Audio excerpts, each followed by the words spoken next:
आपको excise officer की job offer हुई, फिर भी आपने उस जॉब को चूज नहीं करा। कुछ भी होता है वो अच्छे के लिए होता है, जो भी बच्चे कॉम्पिटिटिव एग्जाम दे रहे हैं ना, उनको घुमाए फिराएं जरूर। स्पेशली एग्जाम से पहले। सेल्फ स्टडी के लिए कोई ट्रिक, बच्चों को भी बोलता हूँ कि 30-60-90 रूल अपनी लाइफ में इंप्लीमेंट करें। कोई वर्किंग प्रोफेशनल में ऑलरेडी है और उसको किसी कॉम्पिटिटिव एग्जाम की प्रिपरेशन करनी है, कल की जॉब 9 to 5 नहीं रहेगी, आजकल की जॉब उससे भी एक्सटेंड होती है, 9 से पहले शुरू हो जाती है, 5 के बाद तक खत्म होती है। तो आपने ये जर्नी कब स्टार्ट करी? करीब आज 15 साल हो गए कि मैं बच्चों को अलग अलग कॉम्पिटिटिव एग्जाम्स के लिए प्रिपेयर कर रहा हूँ। करियर काउंसलिंग कितनी इंपॉर्टेंट है? हमारे पेरेंट्स के टाइम की बात करो तो बहुत लिमिटेड करियर्स थे कि डॉक्टर बने, इंजीनियर बने, सीए बने। 10 साल पहले जो करियर्स नहीं थे, आज वो करियर्स इंट्रोड्यूस हो गए हैं।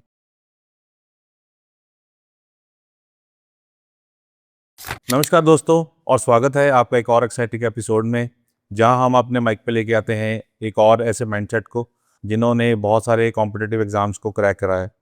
आज है हमारे साथ अंशुल वधवा जी, जिन्होंने 9 बार कैट को एग्ज़ाम को क्रैक करा है, एसबीआई पीओ को, एसएससीजीएल को, और उसके साथ साथ उनको एक्साइज ऑफिसर की भी जॉब ऑफर हुई थी। पर उन्होंने इन सब को नकार के दुनिया में एक नई दिशा देने के लिए अपनी एक नई जर्नी स्टार्ट करी। आइए आज हम उनकी जर्नी से अपनी इंस्पिरेशन लेते हैं। तो सर, स्वागत है आपका हमारे इस एपिसोड में। Thank you Varun ji, thank you so much. और सबसे पहले मैं आपको जानना चाहूँगा कि आपने इतने सारे कॉम्पिटिटिव एग्ज़ाम्स दिए, उसके पीछे क्या मोटिवेशन रही? तो ऐसा कॉम्पिटिटिव एग्जाम्स देने के पीछे मैं कहूँगा मोटिवेशन से ज़्यादा चांस था। तो चांस से ऐसा हुआ कि मैं साइंस में चला गया। I studied science in school में हमने साइंस करी। बैचलर्स मेरी बायोटेक्नोलॉजी में थी। लेकिन बायोटेक्नोलॉजी करते करते मुझे समझ आया कि ये ऐसा फील्ड है जिसके अंदर बहुत ही लंबा जर्नी है। मास्टर्स करेंगे, पीएचडी करेंगे, फिर एक करियर स्टार्ट होगा। बहुत एक्साइटिंग फील्ड था, लेकिन फिर भी मुझे लगा कि इतना लंबा जर्नी शायद मैं नहीं ले पाऊंगा, क्योंकि मेरे को इमीडिएट करियर में किसी तरह करियर में मूव करना था। तो किसी ने सजेस्ट किया कि कैट एग्ज़ाम देना बहुत ही अच्छा ऑप्शन हो सकता है, क्योंकि कैट के बाद आपको एमबीए मिलता है और इंडिया के टॉप इंस्टीट्यूशंस में मिलता है, जिसके बाद आपको बहुत अच्छी प्लेसमेंट मिलती है। वो किसी के कहने के साथ साथ एक दूसरी गाइडेंस भी मिली कि और भी जल्दी करियर में जाना है तो आप गवर्नमेंट जॉब के एग्जाम्स भी दीजिए। राइट। और आप कैट प्रिपेयर कर रहे हो तो सिमिलर प्रिपरेशन के साथ ये दोनों एग्जाम क्रैक हो जाएंगे। राइट। बस ऐसे जर्नी स्टार्ट हुआ। मैंने कैट का एग्ज़ाम दिया। पहली बार कैट का एग्ज़ाम, मैं ये नहीं कहूँगा कि बेस्ट ऑफ द बेस्ट था, ठीक था, लेकिन मेरे को प्रोसेस में मज़ा बहुत आया। उस प्रिपरेशन जर्नी में बहुत सारी मिथ्स बस्ट हुई जो मैंने इंटरनेट पे देखी थी या अपने सीनियर से सुनी थी, वो बहुत मिथ्स बस्ट हुई और समझ आया कि बहुत एक्साइटिंग पार्ट है इन एग्जाम्स के माइंडसेट को समझना, कि एग्जामिनर के माइंडसेट को समझना। ओके। तो सर, आपने कैट को जब आपने क्रैक करा तो आपने उस टाइम पे क्या स्कोरिंग रही सर? पहली बार का जो मेरा कैट स्कोर था वो अराउंड 88 परसेंटाइल था। ओके। तो बहुत अच्छा स्कोर नहीं मैं कहूँगा, but for the first time, क्योंकि मैंने बहुत ज़्यादा प्रिपेयर नहीं किया था, मेरे को मेरे मेंटोर्स ने मोटिवेट किया कि ये बुरा स्कोर नहीं है, बट हाँ अच्छा हो सकता है। सो मैंने और टाइम दिया और दोबारा एग्जाम दिया। तो सर, बेस्ट कितना स्कोर रहा आपका?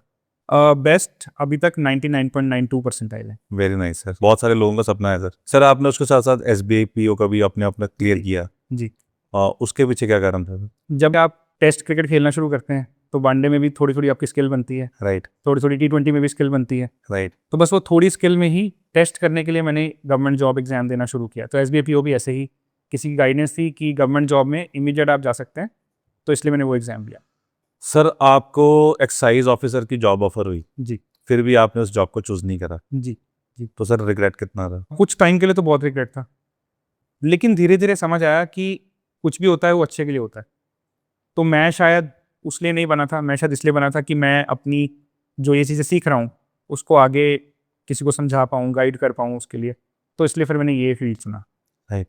आपने जॉब को ना लेना आपके एक रिग्रेट में कहीं ना कहीं तो थोड़ा सा रहा होगा, जी। बट आपने इसको ओवरकम कैसे किया इस रिग्रेट को? और रिग्रेट आपका ना एम्पलीफाई होता है जब आपको लोग बताते हैं। अब जैसे मेरे घर पे ही मेरे पापा मुझे बोलते थे कि इतनी अच्छी जॉब मिली, ये कौन छोड़ता है। तो किसी को भी पता चलता था, वो भी बोलते थे कि ये जॉब मिली तो ये कौन छोड़ता है। बस आप समझो कि वो रिग्रेट को एम्पलीफाई करता था। लेकिन धीरे धीरे मेरे दिमाग में ना वो चीज़ किसी किसी दूसरी तरह से मैनिफेस्ट भी हो रही थी कि मेरे को जितना मैं वहाँ अचीव करता शायद उससे बेटर करने की कोशिश करनी। राइट। तो बस उस तरफ फिर अपना एफर्ट ज़्यादा दिया। Very nice. तो सर, अगर आप आज किसी भी एग्जाम्स के लिए प्रिपरेशन स्टार्ट करना चाह रहे हैं या कोई नया स्टूडेंट अपनी प्रिपरेशन के लिए स्टार्ट करना चाह रहा है, तो उसको सबसे पहला क्या करना चाहिए? सबसे पहली चीज़ तो, अब अगेन मैं एक्चुअली क्रिकेट का थोड़ा शौक रखता हूँ, तो क्रिकेट से ही लिंक करूँगा। Right. आप कभी कहीं मैच खेलने जाते हैं, अब जैसे इंडिया का टेस्ट सीरीज चल रहा है इंग्लैंड Right. के साथ, तो हम लोग एनालाइज कर रहे हैं कि इंग्लैंड के टेस्ट ग्राउंड पिच थोड़े अलग तरह के हैं इंडिया से, तो Right. इंडिया शायद उस कारण उस तरह से परफॉर्म नहीं कर पाता। हाँ, तो उनको उस तरह के पिच पे खेलना, उस तरह की समझ होना बहुत इंपॉर्टेंट है। वही एंट्रेंस एग्जाम्स के साथ भी है। आप सीधा कूद पड़ेंगे कि मैं एग्जाम देने जा रहा हूँ या इसकी प्रिपरेशन किसी भी ABC से शुरू कर देता हूँ, तो it does not make sense. आपको समझना पड़ेगा कि एग्ज़ाम की इंपॉर्टेंट चीज़ें क्या हैं। आपकी नॉलेज इंपॉर्टेंट है, कॉन्सेप्ट्स इंपॉर्टेंट हैं, टाइम मैनेजमेंट स्किल्स इंपॉर्टेंट हैं, डिसीजन मेकिंग इंपॉर्टेंट है, क्या इंपॉर्टेंट है। उसके लिए आप कोई पुराना एग्जाम देखेंगे, उसको करेंगे, एनालाइज करेंगे कि आप किन एरियाज़ में अच्छा हैं, किन एरियाज़ में आप बुरे हैं, कहाँ आपको एफर्ट की ज़रूरत है। फिर आप एक गाइड अपने मेंटोर से बात करके उसका एक प्रॉपर प्लान बनाएंगे। ऐसे ही this is how you can start, ऐसे स्टार्ट करना चाहिए। तो सर अभी आपने एक बात बोली कि हमें जैसे प्रेपरेशन करनी है वहाँ पे डिसीजन मेकिंग करनी है, तो सर एक दो चीज़ें हम बहुत बार सुनते होते हैं, एक रट्टा लगा लेना, जी जी जी राइट, या फिर किसी कंसेप्ट को समझना। जी। इन दोनों में क्या सर ज़रूरी है और इसके पीछे क्या मिथ्स हैं? ओके, तो बहुत बढ़िया एग्जांपल है मेरे पास। हम ना एक रेसिपी अगर पढ़ लेते हैं, याद कर लेते हैं, राइट। अब कभी मैं उसको 2 महीने बाद, 4 महीने बाद करने की कोशिश करूँगा तो शायद मैं अच्छा नहीं कर पाऊँगा। हाँ। क्योंकि जिस टाइम मैंने उसको लर्न किया था, सिर्फ़ याद किया था। हाँ। वो रट्टा क्या था उसका। हाँ। तो रट्टा किया, उसके कॉन्सेप्ट को नहीं समझा कि ये चीज़ इतनी डल रही तो क्यों डल रही है। राइट। अगर इसको हम बढ़ा देंगे तो उसका क्या इम्पैक्ट होगा। तो यही एग्ज़ाम्स के साथ भी है। आप अगर सिर्फ़ रट्टा पे काम करते हैं, तो आप शायद उस टाइम एग्ज़ाम में परफ़ॉर्म नहीं कर पाओगे। तो अभी हमारे साथ भी होता है, मैथ्स एक ऐसा चैप्टर, मैथ्स मैं पढ़ाता हूँ, तो मैथ्स एक ऐसा सब्जेक्ट है जिसके अंदर बहुत सारी चीज़ें शायद आपको याद नहीं करनी पड़ती, आप कॉन्सेप्ट से ही करते हैं। लेकिन फिर भी बहुत सारे थ्योरम हैं जो बच्चों ने अपने स्कूल में पढ़े होंगे, लेकिन आज उनको याद नहीं है। क्यों? क्योंकि उन्होंने तब शायद रट्टा से ही किए थे। रट्टे से। अगर उसका कॉन्सेप्ट समझते कि ये चीज़ ऐसे क्यों है, अगर पाइथागोरस चल रहा है तो पाइथागोरस ऐसे क्यों चलता है, तो शायद उनको आज भी याद होता और आज वो इम्प्लीमेंट अच्छा कर पाते। तो याद करो, लेकिन उसको फ़िल्टर करके कॉन्सेप्ट में लेके जाओ, बहुत इंपॉर्टेंट है। ठीक है। तो सर अभी एक बात आपने और कही थी डिसीजन मेकिंग की। जी। डिसीजन मेकिंग में एक कॉम्पिटिटिव एग्जाम्स का क्या रोल रहता है? बहुत रोल रहता है सर, क्योंकि जिन कॉम्पिटिटिव एग्जाम्स की हम बात कर रहे हैं, इनमें डिसीजन मेकिंग बहुत इंपॉर्टेंट है, क्योंकि आपको बहुत ही कम टाइम में बहुत ज़्यादा क्वेश्चंस करने होते हैं। राइट। तो उसमें ऐसा ज़रूरी नहीं कि आप सारे क्वेश्चंस देख पाएंगे। तो ये डिसीजन लेना बहुत इंपॉर्टेंट है कि कौन सा क्वेश्चन कितना टाइम लेगा और आप उसको कितना टाइम देंगे। अगर आप किसी क्वेश्चन में बहुत ज़्यादा टाइम स्पेंड कर रहे हैं, उसकी Right. रिटर्न उतनी ही रहेगी। राइट। कोई क्वेश्चन अगर बहुत कम टाइम में सॉल्व हो सकता है, उसकी रिटर्न आप कह सकते हो रिटर्न उतनी ही है, लेकिन आपके लिए मैनीफोल्ड होगी क्योंकि आपने टाइम्स पे कम लगाया। कम दिया। तो it is very very important कि आप ये डिसीजन मेकिंग एग्जाम के दौरान करें, कि डिसीजन मेकिंग होगी। अच्छा, वो डिसीजन मेकिंग एग्जाम में होती है तो वो लाइफ में भी आती है आपके। इनफैक्ट जो एक एग्जाम हम बच्चों को प्रिपेयर करते हैं, उसमें एक एग्जाम जैट एग्जाम भी है। जैट एग्जाम के अंदर एक बहुत अच्छा सेक्शन है डिसीजन मेकिंग। Okay. वो सेक्शन ही इस चीज़ का है कि बच्चों को सिचुएशन दी जाती है, कोई पॉलिटिकल सिचुएशन, कोई इकोनॉमिक सिचुएशन, कि उसमें वो क्या डिसीजन लेंगे। राइट। और ये उनको, मैं समझता हूँ कि उसकी लाइफ में भी उनको हेल्प करता है, क्योंकि आजकल आप सुन रहे हो बहुत सारे करियर्स AI से रिप्लेस हो रहे हैं, लेकिन मुझे लगता है डिसीजन मेकिंग जो ऐसी चीज़ है जो AI रिप्लेस नहीं कर सकता। डिसीजन एक आदमी खुद ही लेगा। खुद ही लेगा। राइट, बिल्कुल ठीक है। तो सर एक चीज़ और है, अभी आपने बोला कि डिसीजन मेकिंग से बहुत सारे इफेक्ट हो सकते हैं, हम मल्टीपल रिजल्ट ले सकते हैं। तो सर इस चीज़ के लिए कोई स्ट्रैटेजीज या कोई कंसेप्ट आप यूज़ करते हैं स्टूडेंट्स को देने के लिए, जो उसमें से उनकी हेल्प करते हो? जी। अब डिसीजन मेकिंग एक समझने की बात है कि डिसीजन मेकिंग ऐसी नहीं है कि ओवरनाइट हो। Decision making over time build होती है। राइट। अब हम अपने पॉलिटिकल लीडरशिप को देखें या आप आर्मी को देखें, वो बहुत सारे डिसीजन मेकिंग करते हैं, लेकिन उस डिसीजन मेकिंग को करने के लिए उनका कितना एफर्ट जाता है उसके अंदर। एक रिसेंट एग्जांपल है ऑपरेशन सिंदूर में। अब क्या क्या हुआ, गवर्नमेंट ने क्या किया या आर्मी ने क्या किया, वो एक दिन का काम नहीं था, वो शायद बहुत टाइम से इसके लिए प्रिपेयर कर रहे थे। राइट। तो इसलिए डिसीजन मेकिंग जब भी आपकी होगी, उसके पीछे बहुत लंबी प्रिपरेशन जाती है। आपको बहुत हद तक ये सोचना पड़ता है कि किस डिसीजन का क्या इम्प्लीकेशन होगा, और वो कॉम्बिनेशन आपको बीच में करते रहना चाहिए। सर डिसीजन मेकिंग को इम्प्रूवमेंट करने के लिए कोई टिक आप यूज़ करते हैं? अगर मैं एग्जाम्स के पर्सपेक्टिव से बोलूँ, तो डिसीजन मेकिंग के लिए बहुत इसी एग्जाम की बात करते हैं, जैट एग्जाम की। इसके बहुत सारे क्वेश्चनर्स आते हैं जिसके अंदर डिसीजन मेकिंग के क्वेश्चंस को आप सॉल्व करेंगे तो वो आपका एक तरह से डिसीजन मेकिंग को इम्प्रूव करेगा। ओके। लेकिन रेगुलर लाइफ में भी मैं बोलता हूँ कि डिसीजन मेकिंग कैसे इंप्रूव होती है, आप छोटे छोटे डिसीजन दीजिए। अब बहुत बार मैं देख रहा हूँ आजकल लोग बहुत बार अपने फ्रेंड्स पे ही रिलाई करते हैं कि वो डिसीजन लेगा मेरे बिहाफ पे, राइट। या पेरेंट्स पे रिलाई करते हैं कि मेरे करियर के लिए या किसी भी चीज़ के लिए पेरेंट्स डिसीजन लेंगे। तो आप खुद वो डिसीजन मेकर बनिए। और एक और नया आजकल जो दिख रहा है, आजकल लोग एआई बहुत यूज़ कर रहे हैं। राइट। तो मैंने ये भी देखा अपने बच्चों को करते हुए कि कोई सिचुएशन में फंस जाते हैं, उसका सोल्यूशन भी एआई से मांगते हैं। तो जो एआई से सोल्यूशन मांगते हैं, तो सर उसका आप क्या सोचते हैं कि लाइफ पे क्या इम्पैक्ट हो सकता है? मुझे लगता है कि उसका इम्पैक्ट यही है कि आप बेसिकली अपना कंट्रोल दे रहे हैं एआई को। एआई को आप असिस्टेंट रखिए। आप अगर सीईओ हैं, आप सीईओ रहिए, असिस्टेंट रखिए एआई को कि आपको एआई हेल्प करे। आपकी डिसीजन मेकिंग खुद की होनी चाहिए। हाँ, उसके आगे जो मैं इम्प्लीकेशन आपको बता रहा हूँ कि इम्प्लीकेशन आगे क्या-क्या हो सकते हैं। एआई आपको ये हेल्प कर सकता है कि इम्प्लीकेशन एनालाइज़ करने में हेल्प कर सकता है, किस चीज़ के क्या इम्प्लीकेशन होंगे। लेकिन अल्टीमेटली डिसीजन मेकिंग आपकी खुद की होनी चाहिए। तो सर वो कैसे हार्म कर रहा है या कैसे बेनिफिट कर रहा है एक डिसीजन मेकिंग में? जी। अब जैसा अगर हम ट्रेन नहीं करते सपोज़, आप जिम नहीं जाते या आप एक्सरसाइज़ नहीं करते, तो आपको लगेगा कि आपकी बॉडी के कोई ना कोई पार्ट्स वीक हो रहे हैं। वीक हो रहे हैं, आपको कहीं न कहीं पेन आ रहा है, कुछ ना कुछ हो रहा है। तो ये सब चीज़ें इसी तरह के सिमिलर चीज़ें डिसीजन मेकिंग में भी होती हैं कि आप अगर दिमाग को स्टिमुलेट ही नहीं कर रहे। आपका दिमाग सबसे ज़्यादा स्टिमुलेट होता है जब आप डिसीजन मेकिंग करते हैं, क्योंकि उसमें आपके दिमाग में बहुत परेशानी, टेंशन चलती है कि इसके कोई नेगेटिव इम्प्लीकेशंस ना हो। तो जब आप वो चीज़ किसी को सौंप रहे हैं, एआई को आपने सौंप दिया कि एआई मेरे बिहाफ पे डिसीजन मेकिंग करे, तो आप उस चीज़ को स्टिमुलेट ही नहीं कर रहे। तो धीरे-धीरे ओवर टाइम वो चीज़ आपकी वीक होती रहेगी और आपको बिल्कुल छोटे डिसीजन लेना भी मुश्किल लगेगा। तो आप दोनों साइड से देखते हो एआई को, एक बेनिफिशियल साइड से भी, एक डिस्ट्रक्टिव साइड से। Definitely, definitely. तो आप मेजॉरिटी किसको देते हैं? मेरे हिसाब से इसका बेनिफिट ज़्यादा है। अब वैसे हम जो न्यूज़ सुनते हैं, न्यूज़ कई बार उसकी नेगेटिविटी को ज़्यादा दिखाती हैं। अभी जैसे रिसेंटली आपने सुना होगा टीसीएस 12,000 एम्प्लॉइज़ को ले ऑफ कर रही है। माइक्रोसॉफ्ट 9,000 एम्प्लॉइज़ को ले ऑफ कर रही है। लेकिन उसका उन्होंने रीज़न यही दिया कि एआई की स्किल वो सीख नहीं पा रहे। लेकिन उसी के अंदर उसका आंसर भी छुपा है कि वो लोग एआई की स्किल सीख नहीं पा रहे। ऐसा नहीं कि एआई उनको रिप्लेस कर रहा है। शायद उनको जो नई स्किल सीखनी चाहिए थी वो उन्होंने सीखी नहीं। तो उसका बेनिफिट भी हो सकता है प्रोवाइडेड आप उसको सही तरह से सीखें, उसको यूटिलाइज़ करें। राइट। तो सर स्किल सीख नहीं पा रहे हैं, एक बहुत बड़ी बात कही आपने। तो ऑब्वियसली बात है सर, कॉम्पिटिटिव एग्ज़ाम हो या कोई भी स्किल हो, हर एक इंसान के माइंड में यही रहता है कि वो बहुत टफ है। जी। तो उसको आसान बनाने के लिए क्या माइंडसेट शिफ्ट होना चाहिए? अब इसके लिए अब जो आपने बोला ये बहुत ही रेलेवेंट एग्जांपल है कि अगर सचिन तेंदुलकर सोच ले कि मैं तो इस बॉलर को खेल ही नहीं सकता, मैं शोएब अख्तर को खेल ही नहीं सकता, पहले ही सोच लिया कि नहीं खेल सकता, तो उसका एफर्ट ही बहुत कम होगा उस चीज़ के लिए। या एक और एग्जांपल, मैं बहुत एग्जांपल बच्चों को भी देता हूँ कि आप सपोज़ कोई माइनिंग करने जा रहा है ना, कोई सोने की खदान में खुदाई करने जा रहा है, तो आपको खुदाई करते-करते 10 दिन निकल गए, आपको कुछ दिख ही नहीं रहा। अगर आप सोचेंगे कि यहाँ तो कुछ है ही नहीं, आप निकल जाएँगे, तो कोई नेक्स्ट आएगा, अगला आएगा, खुदाई करेगा, उसको शायद वो सोना मिल जाएगा। तो आपको खुदाई करते रहना है, आपको एफर्ट खत्म नहीं करना। ऑन द कॉन्ट्रेरी एक और चीज़ भी है कि आपको शुरू में ही सोना मिल गया, तो आप सोचें कि बस हो गया अपना काम, लेके निकल जाओ। वो भी बेनिफिशियल नहीं है, क्योंकि हो सकता है नीचे जाके और ज़्यादा बड़े भंडार हों।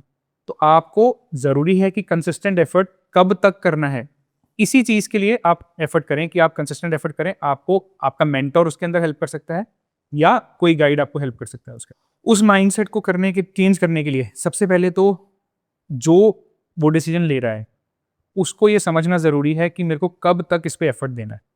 वो समझेगा कैसे?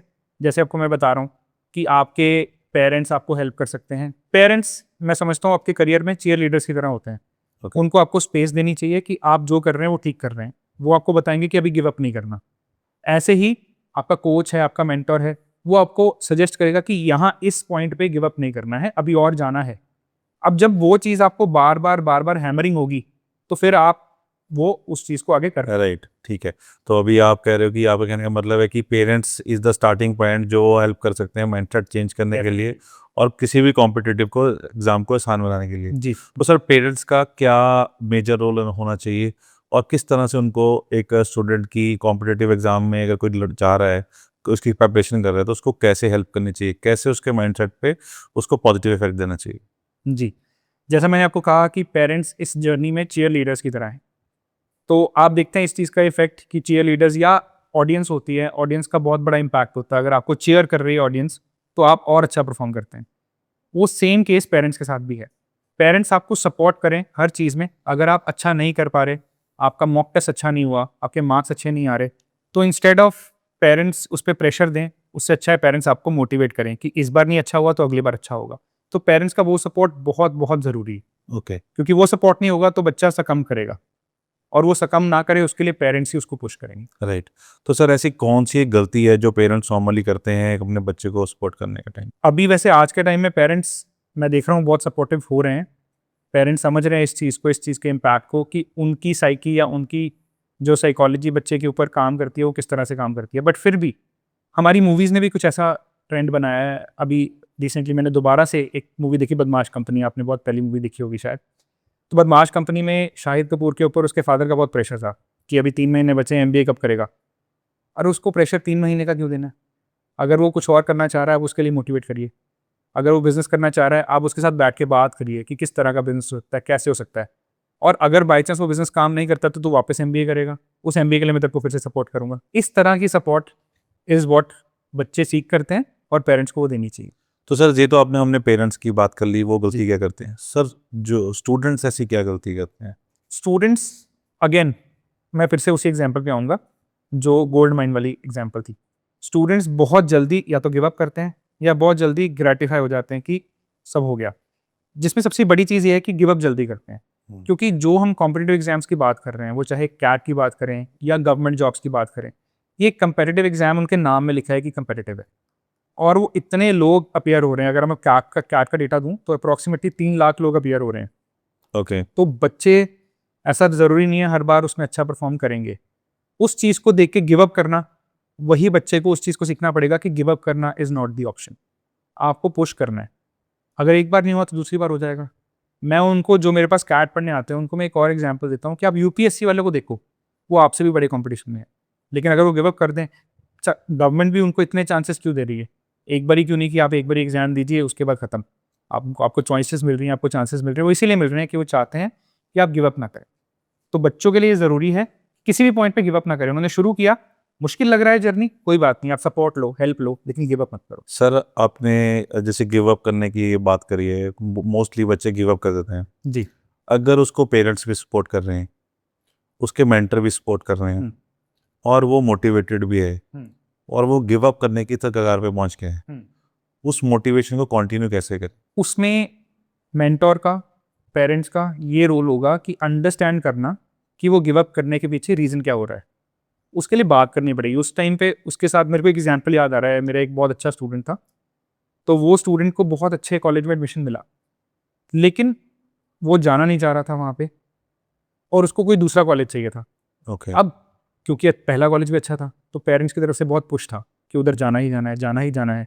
तो मैंने, मेरे ख्याल से उससे 2 या 3 सेटिंग करी होंगी। मैंने समझने की कोशिश करी कि उसका रीज़न क्या है। जब एक बार समझ आया कि वो लोकेशन नहीं पसंद कर रहा, या जिस लोकेशन को जाना चाहता है उसको क्या चीज़ें अच्छी लग रही हैं, तो वो चीज़ बैठ के हमने पेरेंट्स में और हमने डिस्कस करी, ओके। और बच्चे को उस तरफ पुश किया। क्योंकि एक पॉइंट ऐसा था कि वो उसको रोक रहा था। आप जब बच्चा डीमोटिवेट होने की कगार पे है, आप आइडेंटिफाई करिए कि वो रीज़न क्या है उसके डीमोटिवेट होने का, और उस रीज़न को या तो अगर एलिमिनेट कर सकते हैं तो एलिमिनेट कीजिए, या मिनिमाइज़ करने की कोशिश करिए। ठीक है। तो मिनिमाइज़ होगा तो बच्चा अपने आप उस तरफ एफर्ट दोबारा देना शुरू करेगा। ओके। तो सर कुछ ऐसा मोटिवेटेड भी है, पेरेंट सपोर्ट भी है, तो सबसे पहले तो उसको कुछ ना कुछ तो प्लानिंग करनी चाहिए स्टडी करने के लिए। डेफिनेट। तो वो प्लानिंग किस तरह की होनी चाहिए, कि किस तरह से अगर कोई भी प्लान कर रहा है, कुछ स्टार्ट करना चाह रहा है, तो वो क्या प्लानिंग करे? ओके। तो जैसा मैंने आपको बताया था पहले भी कि पिच आइडेंटिफाई करना ज़रूरी है। वैसे ही किसी को अगर अपनी प्रिपरेशन किसी भी एग्ज़ाम के लिए शुरू करनी है, तो आइडेंटिफाई करना ज़रूरी है कि मेरे को किस तरह का स्किल सेट चाहिए। मैं बड़े एग्जांपल्स बताता हूँ आपको, कि अगर सपोज़ कोई किसी एग्ज़ाम के लिए आ रहा है जिसके अंदर मैथ्स बहुत ज़्यादा है, और उसका मैथ्स शुरू से ही वीक रहा है, तो शायद ये एक्सेप्ट करना भी ज़रूरी है कि मेरे लिए ये बहुत मुश्किल होगा। मे बी हम किसी ऐसे एग्ज़ाम की तरफ चलें जो शायद मेरे लिए ज़्यादा सपोर्टिव होगा। बहुत एग्जांपल्स हैं। जैसे अब कोई बच्चा मेरे को बोलता है कि मेरे को लॉ में पढ़ाई करनी है सपोज़, तो लॉ के लिए बहुत सारे एग्ज़ाम्स हैं जिसके अंदर मैथ्स बहुत ही कम आता है, और उनको मैथ्स ज़्यादा ज़रूरत नहीं होती, तो उनको मैं वो वाले एग्ज़ाम गाइड करता हूँ। ये आपको आइडेंटिफाई करना ज़रूरी है कि आप जो प्रिपरेशन की तरफ चल रहे हैं, वो आपके साथ मैच भी हो रही है कि नहीं। वो परफेक्ट मैच होना बहुत ज़रूरी है। कोई एक सब्जेक्ट, 2 सब्जेक्ट आपको तंग करने वाले हैं, तो शायद उस तरफ मूव नहीं करना चाहिए। ओके। तो अभी जैसे सब्जेक्ट्स की बात हो रही है, एक आपने बार बार बोला है maths is a tough subject, तो अगर उसको आसान बनाना है किसी भी सब्जेक्ट को, नॉट ओनली मैथ्स, कोई भी सब्जेक्ट हो सकता है किसी भी स्टूडेंट के लिए, तो उसको क्या टिप या ट्रिक कोई ऐसी है जो जिसके लिए जो उसको हेल्प करे उस सब्जेक्ट को आसान बनाने में? जी, इसमें सबसे पहले बच्चों को समझना ज़रूरी होगा कि कोई भी चीज़ अगेन ओवरनाइट नहीं होती है। आपको एक घर भी बनाना है, तो एक दिन में घर खड़ा नहीं होगा। आपको ईंट बाय ईंट, ईंट ईंट, इसके एक ईंट के ऊपर ईंट लगानी पड़ेगी। जब आप बहुत सारी ईंटें लगाएँगे तब जाके घर खड़ा होगा। तो ऐसे ही बिल्डिंग ब्लॉक्स बहुत ज़रूरी हैं किसी भी सब्जेक्ट के लिए। अगर हम क्योंकि मैं मैथ्स पढ़ा रहा हूँ, तो मैथ्स के लिए एग्ज़ाम्पल देना मेरे लिए ईज़ी होगा कि मैथ्स करना है, तो मैं बिल्कुल बेसिक चीज़ बच्चों को बोलता हूँ कि आप सबसे पहले अपनी कैलकुलेशन पे काम करिए। क्योंकि हम लोग कैलकुलेशन के लिए डिपेंडेंट हैं, कैलकुलेटर पे डिपेंडेंट हैं, लैपटॉप पे डिपेंडेंट हैं। लेकिन अब बच्चा बोलता है कि आगे जाके तो मैं कभी भी काम में यूज़ करूँगा, तो मैं कैलकुलेटर यूज़ करूँगा। वो Right. ठीक है, लेकिन आप समझिए उसको आपका मेंटल जिम है। राइट। आप जब कैलकुलेशन सीखना शुरू करेंगे, आपका आपका जो दिमाग है वो मैथमेटिकली एक्टिवेट हो रहा है। Right. जब वो एक्टिवेट होना शुरू होगा तो आगे के कॉन्सेप्ट्स आपको समझना ईज़ी लगेगा। हम्म। तो बिल्डिंग ब्लॉक से शुरू करना ज़रूरी है, रादर दैन कि हम सोचें कि भाई 10 दिन ट्राई किया, नहीं हो रहा तो नहीं होगा। अगर आप ठान लें कि होगा तो डेफिनिटली होगा। होगा। तो सर आपने बहुत बार मेंटरशिप के बारे में भी बोला, जी। तो मेंटरशिप किसी ने भी अगर चूज करनी है तो उस मेंटरशिप को उसमें पहले क्या देखना चाहिए? जी। अब मैं समझता हूँ कि एक टीचर और मेंटोर में फ़र्क होता है। टीचर आपको पढ़ाता है, आपको नॉलेज देता है, लेकिन मेंटोर ये अंडरस्टैंड करने की भी कोशिश करता है कि आप वो नॉलेज को किस तरह से यूटिलाइज़ कर रहे हैं। आप उसको ग्रास्प कर पा रहे हैं या आपकी लाइफ़ में उसकी कोई हेल्प हो रही है या नहीं। तो मेंटोर आपको वो चूज़ करना चाहिए जिसके साथ आप एक पर्सनल कनेक्ट बना सकें, जिससे आप समझ सकें कि जो मैं करने वाला हूँ वो सही है कि नहीं। अब मेरे पास कोई बच्चा अगर कोई किसी चीज़ के लिए प्रिपरेशन करता है, तो प्रिपरेशन से पहले मैं मेंटल माइंडसेट उनका जज करने की कोशिश करता हूँ कि वो इस एग्ज़ाम के लिए प्रिपेयर्ड भी हैं कि नहीं। और अगर नहीं है, तो हम आइडेंटिफ़ाई करें कि किस एग्ज़ाम के लिए प्रिपेयर्ड होंगे। तो यही एक मेंटोर का रोल होना चाहिए, आइडेंटिफ़ाई करना। अब सब्जेक्ट हम स्कूल में सारे सब्जेक्ट पढ़ते हैं, टीचर सारे सब्जेक्ट पढ़ा रहा है। लेकिन आप देखेंगे अभी स्कूल्स के अंदर एक काउंसलर्स भी होते हैं। वो काउंसलर्स आइडेंटिफ़ाई करते हैं कि किस चीज़ के लिए कोई बच्चा प्रिपेयर्ड है, कोई किस चीज़ के लिए प्रिपेयर्ड नहीं है। अब जैसे आपने एक एग्ज़ाम्पल या एक इमेज बहुत देखा होगा कि वो मछली की कैपेबिलिटी अगर हम जज करें कि वो पेड़ पे कैसे चढ़ेगी, तो वो गलत पैरामीटर हो जाएगा। हाँ। ये मेंटोर का काम है। मेंटोर ये जज करेगा कि वो मछली है, कि वो शेर है, कि वो क्या है। राइट। वो मेंटोर का काम। आपका कनेक्ट कितना अच्छा बन पा रहा है मेंटोर से। जब आप मेंटोर से बात करें, आपको सैटिस्फैक्शन हो रहा है कि वो आपके साथ उस तरह से चलेगा जिस तरह से शायद आपके पेरेंट्स चल रहे हैं। वो उस तरह से आपके साथ काम करेगा जिस तरह से शायद आप एक दोस्त से सपोर्ट सीख करते हैं। या वो उस तरह से काम करेगा जैसे आप किसी के अंदर कॉन्फिडेंट ढूँढते हैं। आप अपने दादा-दादी से शायद बात करते हैं, उस तरह की बात शायद आप मेंटोर से कर सकते हैं कि नहीं। तो मेंटोर में आप बहुत सारे रिलेशनशिप ढूँढेंगे, वो मिल रहे हैं, तो वो मेंटोर आपके लिए बहुत अच्छा मेंटोर है। ओके। तो सर एक चीज़ और है, कॉम्पिटिटिव एग्ज़ाम के लिए लोगों का कहना है कि बहुत टाइम के लिए स्टडी करनी पड़ेगी, दिन में 18-18 घंटे पढ़ना पड़ेगा, दिन में 20-20 घंटे पढ़ना पड़ेगा। तो सर इसके पीछे क्या बात कहना चाहेंगे आप? अब देखिए, ये बड़ा सब्जेक्टिव है कि हो सकता है किसी को वही चीज़ 18 घंटे लग रहे हैं, किसी को शायद 8 घंटे लग रहे हैं। बहुत सब्जेक्टिव चीज़ है। जैसे मोबाइल के चार्जर्स होते हैं, तो कोई मोबाइल को 2 घंटे में भी चार्ज कर देता है, कोई आधे घंटे में भी चार्ज कर देता है, कोई 5 घंटे में चार्ज करता है। तो ये बड़ा सब्जेक्टिव है। अब ये चीज़ ना लॉन्ग टर्म में एनालाइज़ होती है। आप जनरलाइज़ करके नहीं बोल सकते कि 18 घंटे पढ़ेंगे तो ये एग्ज़ाम क्रैक होगा। आप जितने भी घंटे पढ़ें, वो इफ़ेक्टिव घंटे होने चाहिए। और अगर आपको लग रहा है कि आप 18 घंटे दिन में नहीं पढ़ सकते या आप 15 घंटे, 10 घंटे दिन में नहीं पढ़ सकते, तो शायद अपने टाइम स्पैन को लंबा कर लीजिए। आपको वो चीज़ 2 महीने में नहीं, शायद 4 महीने में करनी चाहिए, 6 महीने में करनी चाहिए। तो वो जज करना बहुत ज़रूरी है। राइट। तो अगर आपने कहा कि जैसे कि हमें उसमें क्वांटिटी जैसे बोलते हैं कि उसके लिए उसको लर्निंग करने के लिए कितना टाइम लगता है, जी, तो जी हर स्टूडेंट का तो अलग अलग होगा। करेक्ट, किसी किसी को बहुत जल्दी समझ आ जाती है और किसी करेक्ट। किसी को वही बात बहुत बार समझने के बाद भी समझ नहीं आती है। जी, जी। तो इस चीज़ को आसान बनाने के लिए कोई ट्रिक या जो कोई ऐसी अपना लाइफ में जो आप कुछ यूज़ करते हैं जो इस चीज़ में आसान करता हो? मेरे को लगता है इस चीज़ को आसान बनाने की कोशिश नहीं करनी चाहिए। हमें ये देखना चाहिए कि उसको इफ़ेक्टिव कैसे बनाएँ। अगर लग रहा है कि कोई बच्चा किसी चीज़ को सीखने में बहुत ज़्यादा टाइम लगा रहा है, तो ये बहुत ज़रूरी है कि उसको सही टाइम पे ये गाइड किया जाए कि आपके लिए ये इतना टाइम सफिशिएंट नहीं होगा। कोई सपोज़ 3 महीने में एग्ज़ाम देने वाला है, Right. और 3 महीने में कोई दूसरा बच्चा बहुत अच्छा कर रहा है, ये बच्चा मेरे को दिख रहा है कि इसकी स्पीड स्लो है, तो शायद उसको मैं रिकमेंड करूंगा कि अभी 3 महीने बाद एग्जाम मत दे, ठीक। जब ये नेक्स्ट टाइम आएगा तब देना है। राइट तो उसमें कोई there is nothing to be ashamed of, right उसमें कोई शर्म वाली बात नहीं है। वो इसीलिए हम करते हैं कि एक बच्चा समझ पाए कि मेरी कैपेबिलिटी किस तरह की है, और अगर उस कैपेबिलिटी में मुझे काम करना है, ज़्यादा टाइम लग जाएगा तो कोई दिक्कत नहीं है। तो इस तरह से this is how should proceed. आपके कहने का मतलब है कि जो बच्चा जिस स्पीड से चल रहा है उसको उसी स्पीड से चलते रहना चाहिए। हाँ, आप उसको टर्बो चार्ज करने की कोशिश करेंगे तो ये ना हो कि उसका ब्रेकडाउन हो जाए। हाँ आपको ये समझना है कि कितनी हद तक वो टर्बो चार्ज ले सकता है। राइट अभी अब ये स्टीरॉइड्स पे काम करने वाली बात हो गई कि आप स्टीरॉइड देके काम करवाना चाहते हैं कि आप नेचुरली काम करना चाहते राइट। तो अगर किसी को स्पीड बढ़ानी हो तो उसके लिए भी कोई टेक्निक या कुछ है? हैं। फिर उसके अंदर मैं कहूँगा कि जैसे हमने पहले बात करी थी कि हम टाइमलाइन अपनी बढ़ाएं, लेकिन आपके पास अब सपोज टाइमलाइन का ऑप्शन नहीं है, हम्म तो आपको घंटे बढ़ाने पड़ेंगे।